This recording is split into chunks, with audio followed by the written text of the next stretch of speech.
Absolutely. And I think that was something we were lacking anyway behind, especially in here in this country.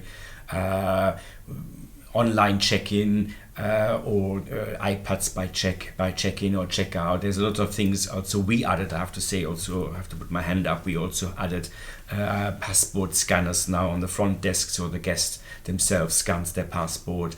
So the process at the moment is much easier. Once, of course, we can talk again normally to our clients. This means without the divider, without the plastic screen. Yes, this will stay, but of course for us, so much technology you can put in, the direct contact with the client is for me still extremely important. And I think people who come to a hotel like Fleming's or any other five-star hotel in London or four-star hotel, they want still the interaction with the guest or the other words with the staff member. Well, I think obviously across society the explosion of Zoom and other online communication kind of methods has seen a dramatic increase in that sort of activity. And from my perspective, I've probably been speaking to my parents more often through that medium than ever before, and with friends as well.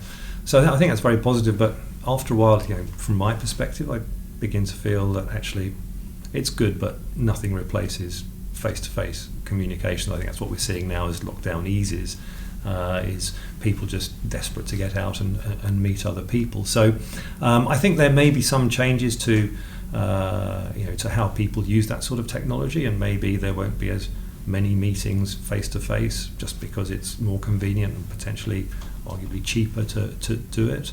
But fundamentally our relationship is directly with our guest, and that's where the magic happens. And so there might be some tweaks around the edges, but from the property perspective and from our service levels with our guests, I don't think it'll fundamentally change anything. We are a face-to-face business, which is why the challenges are existing from an operational perspective. Undoubtedly, I think that's happened already. We have printed menus if we have guests that don't want to use QR codes, but we've already gone to QR codes on our menus.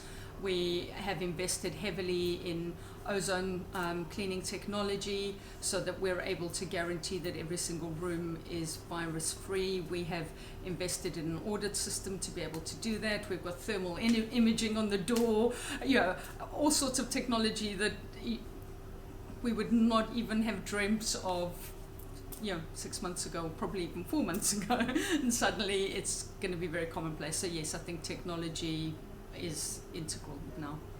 If you look at QR codes, right? QR codes were just something you saw. A lot of people weren't really using QR codes. You've seen it everywhere, but very seldom do people actually start scanning QR codes. But if you look at it now, something that was not relevant in the past, right? When I say past, QR codes had existed for a long time, but it wasn't as relevant. Now it will be even more relevant. So in all our bars and restaurants, we will be having QR codes, right? So with the QR code, you'll just scan the QR code and you'll be able to get the menu. Seeing the menu, you don't have to touch a menu and surface and so forth. But maybe that QR code is also linked, as you were saying before, is to the history of the hotel. So you can scan a QR code and you can get the history of the hotel. You could ideate on the concept of the hotel. What is the concept as we've got Reg Spa and so forth. So technologies like that becomes more relevant now. Tech was important, and again, it's sometimes these crises accelerate change. I think here in this new building, we've got 350 meg up and down internet speeds, which is amazing, way better than I have at home. Because it's a new build, the infrastructure was put in prior, and it's much easier than sort of rejigging older Victorian copper wires. So that's important, but I think it's just ease of use. Technology in hospitality should make your life easier as opposed to being an obstruction. And I think some will have gone too far, but I think it's about keeping that personal feeling of service, but just making it easier, whether it's to book, whether it's to check in, whether it's to get to your flat. One of the things we developed with our software partner was a self-check-in system that included passport scanning, because what we found is that a lot of the check-in systems didn't have that ability, and that just makes that process easier and more efficient. But something we were doing before quite manually, so it's just going to make us more efficient going forwards. You'll be able to do a meeting if you've got a 200-seater ballroom. We've got two 200-seater ballrooms, but you might have 100 people in the one and 100 in the other one, and you've got the meetings going through a screen and so forth, right? And you might have another 100 people in another Hyatt hotel in Chicago, right? So you'll have one meeting, so it'll still be there, and these will be hybrid meetings.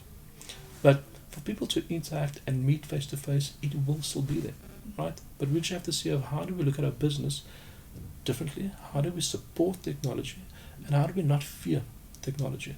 I think Citizen M has long positioned itself as a tech-forward company anyway. So I think that our position since we started the business in 2008, that tech is instrumental to progress. And I think you only have to look at the ever-increasing adoption of technology through society to realise that we're on a particular trajectory. I think what we've seen in hospitality is it's been fairly slow as an industry necessary to embrace that. And that's not necessarily through a lack of desire to embrace it, but the nature of how hospitality is developed perhaps inhibits it to really embrace technology effectively. And I think that what has happened over the last few months has meant that companies no longer have a choice, or that actually there's such a call to action that they've forced to innovate and forced to push some of this stuff through.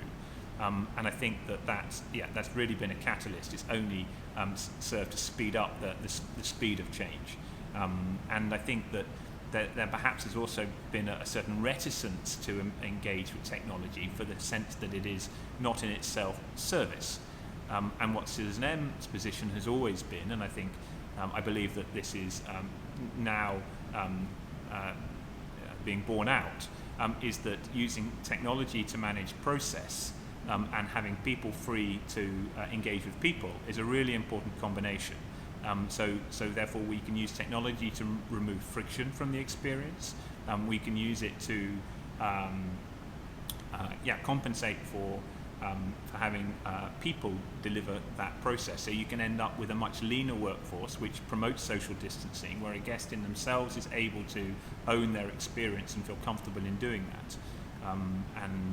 Principally it's how you effectively blend. You can still deliver great service by human-to-human contact, where it is simply a question of making someone feel better about themselves, or a genuine human connection, and where technology then manages the process that might be a check-in, or getting into your room, or getting your key. All of that stuff for us is a process, and isn't what fundamentally builds deeper relationships.